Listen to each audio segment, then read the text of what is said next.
Good afternoon, everyone. City Councilman Frank Morano here. I am taking a quick break between Finance Committee hearings here at City Hall. We've got nothing but Finance Committee hearings today. We're doing, well, I'll spare you the litany of Finance Committee hearings that we have. But I'm running back over to the City Council chambers in a moment. But I wanted to tell you about one of the most interesting moments from yesterday's budget hearing with NYPD Commissioner Jessica Tisch. I was on with Sid Rosenberg this morning talking about it and doing some other radio shows later on this front. And if you're like most people, the words budget hearing don't sound very exciting. But sometimes these hearings reveal a lot about how government is actually functioning. And yesterday was one of those days. For 4 hours, members of the Finance Committee and the Public Safety Committee questioned Commissioner Tisch about crime, staffing, overtime, public safety, terrorism concerns, even the upcoming World Cup and other major events that New York City is going to be hosting. And let me start by saying something that may surprise some people. I think Commissioner Tisch is doing a solid job. She presented data showing murders are down. There's no way to fake that. Shootings are down. Robberies are down. And the NYPD is actually adding officers after years of recruitment and retention challenges. And that's good news. But to me, the most revealing moment of the hearing wasn't even about crime statistics, although honestly, I do have some questions about some of the statistics and some of what was presented, but we could save those for another commentary. The most interesting moment to me came when Speaker Julie Menon asked a very simple question about Mayor Mamdani's new Office of Community Safety. For those who haven't been following this, the mayor has committed roughly $260 million to this new office. That's a lot of money. It's one of the administration's signature public safety initiatives. So Speaker Menon wanted to know, and this is the same question I would have asked if given the opportunity, how this new office would coordinate with the NYPD. Seems like a fair question, right?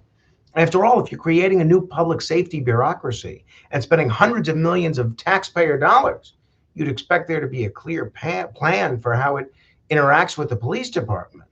Well, what was the answer? According to the testimony, those conversations have not meaningfully occurred yet. That was startling. Now, this isn't a criticism of Commissioner Tisch. In fact, I thought she handled the question professionally and honestly. The issue is management. Government works best when everyone knows who's responsible for what.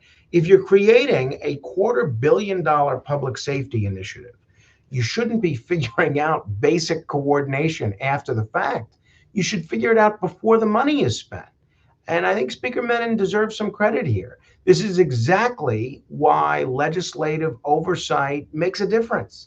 The council's job isn't simply to rubber stamp budgets. It's to ask questions on behalf of taxpayers and make sure programs are actually working. And I think that's what happened yesterday.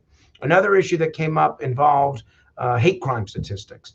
The commissioner testified that hate crimes were down under one measurement, but members pointed out that the NYPD's own CompStat system appears to show hate crimes increasing year to date.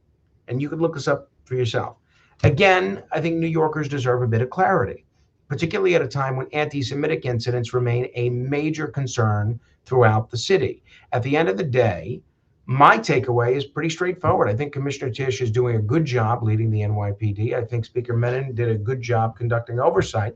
But yesterday's hearing raised legitimate questions about whether City Hall has a coherent public safety strategy. And I think the answer is no. Public safety is way too important for improvisation. New Yorkers deserve coordination and accountability. They deserve answers before hundreds of millions of dollars are spent.